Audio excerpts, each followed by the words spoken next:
Welcome to New Realities. My name is Alan Steinfeld, and today I have a most beautiful being that I'm interviewing, Yogi Raj Gurunath. And as a young man, he was from a royal family. He was from quite a wealthy class of people in India. And at some point in his life, early life, he left that family, he left that fortune, and he went to look for the immortal yogi Babaji. And in the Himalayas, he actually met Babaji and went through a complete life transformation and is now bringing the teachings of Babaji to the West, to the world, to all of us, so we can evolve to this place where the immortal consciousness can merge with the human consciousness. Thank you so much for being here today. Thank you. So talk about this quest, this pulse. What was it inside of you? Were you reading a lot of books? Were you studying? When you were living this royal life, what made you? What was this calling inside that made you leave all that to go and search for Babaji? You see, when I was born on the 10th of May, 1944, this 10th of May date incidentally happens to be the date of my beloved Param Guru. Who was your Param Guru? Jnanavatar Sri Yukteswar. Oh, Yukteswar, yes. Who I found out much later. Oh. What happened is that my mother, when she was with child, when I was in her womb, she used to pray to Shiva night and day and was not able to eat much but lived on orange juice. But she went to the temple, our family temple, of one of the Nath yogis called Gurunath. Now Gurunath was a direct disciple of Shiv Goraksha Babaji. Direct disciple meaning he had contact with Babaji. Contact with Babaji and was a Nath yogi himself. And by the blessings of Shiv Goraksha Babaji and Gurunath, who gave my mother the holy ash, I was born. At the temple of Gurunath, there is a sanctum sanctorium. Gurunath calls his Guru Babaji Gorakshanath by the name Guru Maharaj, means the great Guru King, which refers to Babaji and Gorakshanath, as I have researched in my book Babaji the Lightning Standing Still. We'll talk about that book. It's a beautiful book, yes. To be one and the same person. Gurunath, wait, one and the same. So Babaji is the same as Shiv Goraksha Babaji. Shiva. So Babaji is an incarnation of Shiva. Shiva. And so is Gorakshanath, the direct incarnation of Shiva. And in my book, the research is that both of them are the same person. And also that the Goraksha Shatak and the Kriya Yoga are the same kind and source of teaching. So let's talk about the yearning inside. So you had this, you were born with this. What was... Now when I was a young child... Yes, let's talk about it. I used to sit in lotus posture and meditations. The astrologers had predicted to my mother that the child that will be born to you will be a power of Shiva, a vibhuti of Shiva. He will be a devotee and a vibhuti of Shiva and will be a great yogi. And this also shows it in my horoscope. At the age of 3 even, I used to get visions of great bursting lights before my eyes, and I used to see the figure of this yogi Christ. But I did not know who he was. I didn't know who his name was. I couldn't identify him. But I knew it was the element of Shiva. So this form of Babaji, which I came to know later, we used to merge into Shiva and then merge into me, showing my connection with him and with Shiva. But I thought this was a common day experience and that everybody experienced this light. I thought it was very common. Maybe it was a carryover of my past life. And I had already come with a mission. What was that? To spread the work of Babaji's Kriya Yoga to the world so that we could have earth peace through self-peace by the practice of Kriya Yoga. Well, let's talk about that after you tell me how was it that you left your home to go? What was it that push that made you go to the Himalayas? There was an inner burning fire within me as I heard childhood stories of great yogis and great spiritual warriors and people and yogis meditating in the Himalayas. This set my heart ablaze. As a matter of fact, even when I was a child of 5 to 6 years old, I attended to a trip to the Himalayas which ended in a 3.5 to 4 mile walk. And I was sitting under a tree because a child of 5 to 6 years cannot plan logistics. He cannot plan transport. So he thought he would just walk from where he was. It was impossible to walk from central India to the Himalayas. And I soon came back, and my grandfather didn't even as much as to bother to look up from his evening newspapers, He knew I would come back, and he'd send people after me. But as this went on, the urge in me grew, and I was meditating since the age of 3. If I told anybody, they wouldn't understand, except for my grandfather, with whom I used to regularly sit for meditation and solar meditation, the Surya. So at 27, you said, this is time to go, and you went to the Himalayas. Yes, now at 27, after I had finished my schooling and colleging, I stepped out into the Himalayas, leaving my job behind. Your job was management or? Management, I was at the centrifugal department of the purchase department of a German company called Bacau-Wolf, which is now Krupp's. I left that, and I met many saints and sages during that time, including the great woman avatar called Anandamayi Ma. Oh, how was that? I love That was wonderful. I used to be hours together with her. I met her at Haridwar, then I met her at Pune itself, where I was staying. What was her presence like when you would sit with Anandamayi Ma? Anandamayi Ma's presence, this is my personal opinion, is the greatest being, an avataric being and woman saint, I wouldn't say, but an avataric being of the 20th century, and the only avataric being of the 20th and 21st century. What did you feel around her? What was the... I felt a tremendous, magnificent aura. I felt that her body was not always material. I could see through it at times. And I could see the radiance of her aura covering the whole town. And I said, what a glorious woman. I got so excited that I called my whole family to see this divine mother. And as I have explained before, when I went to meet her, and she used to usually wear socks, and as people of Anandamayi Ma's lineage would understand, but that day she was not, and was sitting in her room, and I went to touch her feet. And my hands passed right through her feet and touched the floor. Wow. She was not flesh. And that gave me the experience of my life that she was a divine being and an avataric descent, not a human being. But she did congeal herself into human form in the normal day-to-day routine. Being around these avatars and these saints, they ignite something in us. They activate our own kundalini, our own light. That's what I feel when I meet great yogis and saints. There's an initiation of energy. It's an energetic thing. It's almost like quantum physics, would you say? Yes, yes. So after that meeting with Anandamayi Ma, you were on fire. I was on fire, and definitely I had a recapitulation of the Kundalini awakening. People speak of Kundalini awakening very lightly, but I do not, because I feel that this form was within me, where she told me, you don't need a mantra or initiation. You are already initiated, and she blessed me to continue spreading the work of Kriya Yoga and of Babaji. I told her about Babaji and Sri Yukteswar, and she continued. She said, please continue the work, spreading the work of Babaji. And so tell me then, you went to the Himalayas on your own. You didn't know where you were going. Then I set out to the Himalayas because by that time I had wherewithal. I had a minimum amount of expenses and transport, and I made my way up to the Himalayas, partly by foot and partly hitchhiking.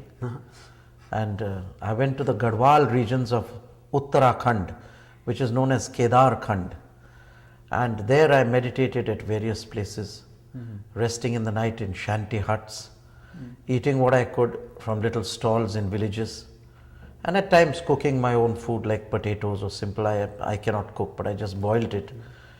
But the burning fire was to see this, the most enigmatic mystery of spiritual history called Babaji. Babaji. Yes. So when did that happen? What was the circumstances when you finally connected with Babaji? Well, I connected with Babaji not when I wanted to. I connected with him when he chose to give me his blessings. And as I went up the higher regions into the Himalayas, into the Garhwal regions, way past Badrinath, into the caves, and as I went past Badrinath into the Himalayas, I went to rarer regions. And of course, because of the rarity of the region, I thought I was losing my mind.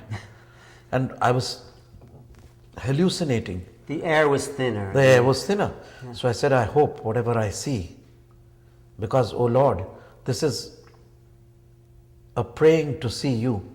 Please do not get me hallucinated. Show me your true form in my steady state of mind. And of course, I acclimatized, I got a steady state of mind. And that was which I called the place Jhilmili Gufa, because it was a cave, which was in the rarer regions. It was difficult for me to say whether it was on the earthly plane or the celestial plane, but they seemed to merge. And when I walked into that dimension, lo and behold, I had the vision of a sun coming out. I lay exhausted on a patch where I could see the Himalayas. I was in the Himalayas, but I could see the snowy mountains. And as I lay on my back, the clouds came over and I shut my eyes and went to sleep. And suddenly the sun came out from behind the clouds, as I thought, and I said, the sun has come out. And a voice from everywhere, nowhere, from within me and without of me said, indeed. Beautiful. So then I opened my eyes. It was not the cloud, it was the voice, and a dazzling light behind me. So I decided, I was so tired that I couldn't get up. I decided to roll from my back onto my belly and lie prostrate. And when I lie prostrate, I did my pranam, which is called the Sashtanga Namaskar, where all the 6 portions of your body touch the floor. And I pranamed. And I asked Babaji, I said, who art thou? Who art thou? And he said, that which thou thinkest me to be, that I am to thee. Because Babaji is totally an egoless non-being. Babaji is the non-being essentiality. But we have a picture of him. Yes, we have a picture. But you didn't see this form, did you? No, I saw a dazzling light, because this is a picture which is an imagination of how Paramahansa Yogananda and Sri Yukteswar and the masters had seen him, so they made an artist sketch this picture. But Babaji is so beautiful and radiant that he cannot be sketched by any artist. But if he would look very similar to this. But you saw the light essence. You saw the pulsing of a beautiful sun shining. No, then my mind. You see, he is a non-being essentiality. He is nowhere and everywhere at the same time. Babaji is nowhere and everywhere. Babaji is now here. He's here. Because he says, anyone who speaks of me with sincerity shall attract an instantaneous spiritual blessing. This is what he said. And even now at this moment as we speak, we invoke an instant spiritual blessing of Shiv Goraksha Babaji. So I in my mind could not make out, because I said, he is the Lord God. And then my mind formulated a figure which looked more or less like the Babaji's picture here. No, he did not have the cloth around him, it was just a bear. I have described him in both my books. Yes. Babaji, the lightning standing still in wings to freedom. And as I saw him in his majesty, I saw his form and formless self. And when I saw his form, it was very difficult to describe. His hair was ablaze with a spiritual fire, and it touched his heels. And the deathless odor of his body told me the tale of his immortality. The deathless odor of his body. What did that smell like? It was beyond the senses and beyond mind order. So with the limited mind and senses, I cannot describe a celestial odor. So I'm tongue-tied hopelessly. Okay, I appreciate the energy and the passion you have in communicating your encounter. Did he give you a message to bring to the world? He gave me a message, but not in words, because I was out of my body, out of my mind, totally out of my mind.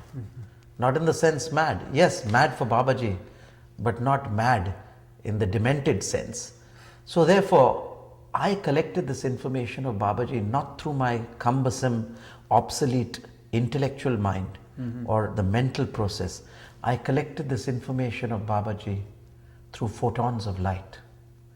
And these photons of light later translated into my books and my work and my mission on earth. And this was the mission which translated firstly the spiritual soul cry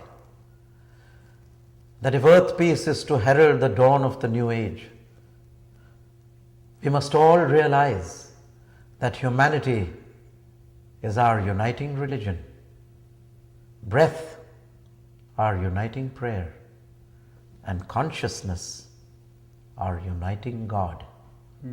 This is the soul cry. The soul cry, then, it's beautiful, thank you, but that will then transcend religion. What you're saying, that we are eternally human, all of us, despite the dogmas and the doctrines and the rituals. Certainly. This is a radical thing you're saying, then. This is a thing which when I went to the United Nations for my lecture a few years back, they said, Dag Hammarskjöld has a meditation room, but yours is the template which should be written in letters of gold on that meditation room. So say that again, that soul cry. What are the elements? Well, the soul cry, which translated to me from Babaji, was that unless, or if at all, earth peace is to herald the dawn of the new age, we must all realize that humanity is our uniting religion. The very fact that we are not born a Christian, a Catholic, a Roman, or a Hindu, we are born human beings. That is our religare, our binding force. Religare means binding in Greek. But humanity, our uniting religion. I know, but when you say humanity, what I get, it's our ability to feel, not intellectual. What makes humans human, different than other, and maybe similar, is we have the capacity to love, to have empathy, to be a feeling, sensitive being. Yes. That's humanity. Yes, but sensitive feeling has to be brought down a step lower through the breath called pran. That's the prayer. The pran. So humanity, our uniting religion, breath, our uniting prayer, and consciousness, our uniting God. So when you say consciousness, because it's been used in the world that I come from as God, many people have many interpretations of consciousness. Well, the modern thought is mixing consciousness up with an ordinary mind. Yes, what they do you try mean? to call it the ordinary mind. I make a clear-cut distinction between mind, which perfects itself into divine mind, which is still at the state of self-realization, because it is seeing God through divine mind, but mind. If you want to see God as He is and not through relativity and the Maya or the mind, you must dissolve the divine mind, transform it, transcend it to divine consciousness, And then you will transit from self-realization to God realization. Okay, so how do we do that transcendence piece? What is the practice of supreme mind to supreme consciousness? To get to the state of supreme mind, the practice is the practice of Kriya Yoga. Yes. It is a spiritual way of spinal breathing with a positive and negative pole in the spine. It magnetizes the spine and it evens out your breath. Your breath is the cord that binds your soul to the body. Kriya Yoga unties the cord of breath and releases your soul to be self-realized and see God through divine mind, which is crystal clear, without any desire, without any thought, without any idea, without any past life recall. It has all been worked out in the karmic leisure. Then you get to the still state of divine mind through which you can see God. But you are seeing God, no matter how clearly, still through divine mind. And the question arises, no matter how clear your divine mind, do you want to see God through divine mind, or do you want to see God as He is? And if you want to see God as He is, there is a transition from the Sabikalp Samadhi state of divine mind to the Nirvikalp Samadhi state of divine consciousness. And you can do nothing to transit from the state of divine mind to divine consciousness. Wait, if you want to see... Because Yes. if you have any desire, if you try to transcend into divine consciousness, you are trying and therefore have a desire for God. And you're coming from the mind. So to see God, you don't even have to have a desire for God. This concept is not there in the Western philosophy. They think of God as Michelangelo's God the Creator. Now God the Creator is totally closely associated with creation and relativity. You know, Michelangelo's God the Creator looks like you a little bit. So therefore I am limited in relativity. But if I go to my true self, I'll disappear. I will be the non-being essentiality. But if you want to see God as God really is, this is God as it really is. Reality incarnation. This is God as He really is in objective reality. But if you want to see God as He really is in subjective infinity, you have to break the rings pass not, which is the entire scope of the far limits of the mind and matter of the world have to be purified to a crystal glass. And you do that with Kriya Yoga. With Kriya Yoga. But after Kriya Yoga, there comes a state which is a catch-22. If you try to get to God, you can't get to God because trying is a desire, so you remain stuck where you are. If you don't try to get to God, you will not get to God because how will you progress to God? Because you're not trying, you're in the same place. Now here's a thing which is called Guru Krupa, which comes in. Means the infinite compassionate grace of Him about whom we know nothing. Which you call God, which is a blasé word. It's a very used word and it's very limited. I'm not calling Him God, but I know what you mean. I mean, which people call God. But the inner state, you're saying, from what I get, it's a yearning, without attachment. It's the pure being in the clarity of mind. And then the pure being lies in infinity, beyond thought, beyond words. In all his purity, all his omnipresence, and all his omniscience, and all his omnipotence. He is but a speck of nothingness compared to the supreme reality. And as he lies there in vacant nothingness, waiting for his Lord God, whom he knows not, yet knows, with absolutely total vairagya, which is dispassion. These are thoughts which have not come into the Western spirituality because the concept has not reached their height, because they get to materialism and ask for something. Well, there's a new movement, and that's why I'm doing this program. There's a new movement that understands that the spark of divinity is within us and that we are unfolding this state of pure consciousness as we remove the dogmas of our culture, of our times. I am saying even after you have removed the dogmas, you will get to a high state of Sabikalpa Samadhi and will be in a state of pure crystal divine mind, which has no thoughts, no ideas, no remembered experiences of even past lives. Your total mind is cleared to a dazzling divinity of the perfect mind, lying in absolute clarity, where you can see God with no obstruction. And you've got... I am talking about Yes. the state which is beyond this state, which is the true sourceless source. I feel it as you speak of it. I feel that remembrance, and I know when you're there, there's no remembrance, just pure being. But have you been there? Have you lived in that state? And then if you have, how do you come back here and function in this world?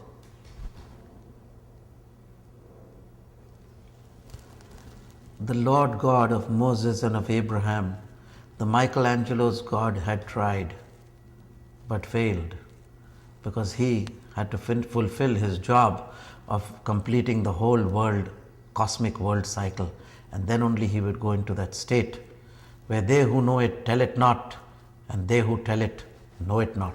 So you said... So to transit from a state of self-realization, which is a state of Sabikalpa Samadhi in Yoga, to a state of God realization, which is a state of seedless Nirvikalpa Samadhi, is the catch-22 of the century and of all centuries. Because to transmit and transcend from a state of the rings pass not, you are passing through this whole world cycle of relativity, of cause and effect. You see, the rhythm of the universe is rooted in reciprocity. And after you equalize the reciprocity of the universe, you are free from all karma. But even if you are free from all karma, your body is transformed to light, your emotions are transformed to light, your mind is transformed to light, and your intuition is transformed to a pure crystal light. That is, in you, you are experiencing the far limits of the mind and the matter of the universe, all as crystal light, ineffable. And you are seeing God vibrating through divine mind, vibrating through your pulses, your veins, which are cosmic stars and galaxies and rivers and other universes. You have expanded yourself to the far limits of the mind and matter of the universe. But still you have not seen he about whom we know nothing. For him, people like the Brahma, the creator of Michelangelo, and God the father of Abraham, Moses, Vishnu the preserver, and Shiva himself sit in long nascent meditation of the great nothingness to get to that state of God realization. And nobody has come back to tell the tale.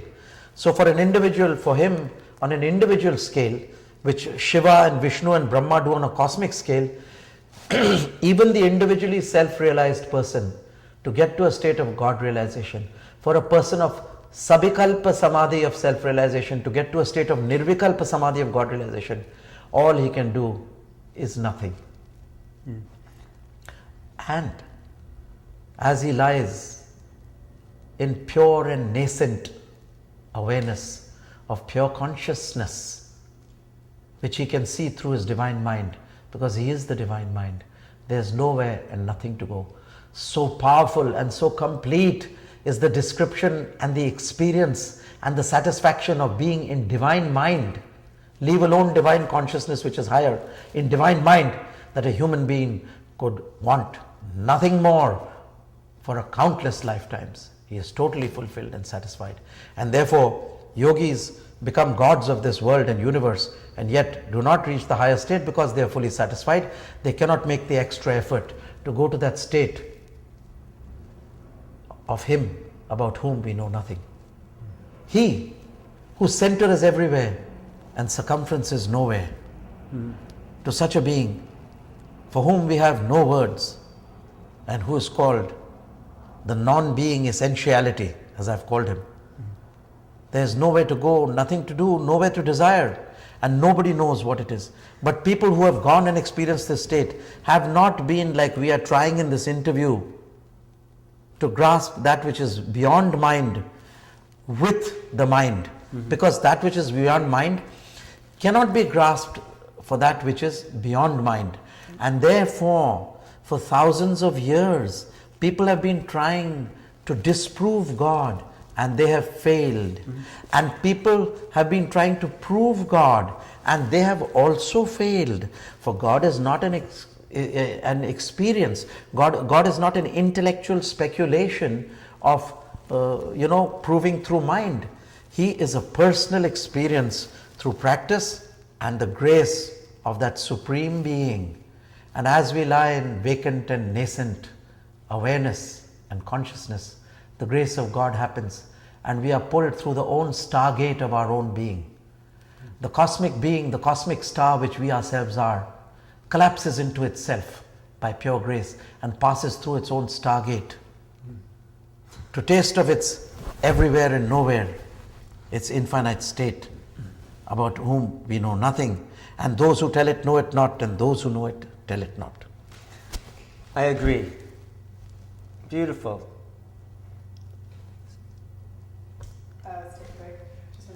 This will come last. No, we have 26 minutes. That's okay. We're good.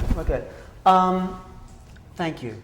This place of nowhere and everywhere, that lies inside every human being as potentiality, as the core of their true essence. This is everyone's destiny, is to merge with this infinite, beyond infinite nature of the nothing, of the all that is. True? Or is it, seems like it is, everyone has that peace in them. Well, yes. Thank you for that. This whole thing is a transmission. You'll feel it when you see I'm it. feeling it now.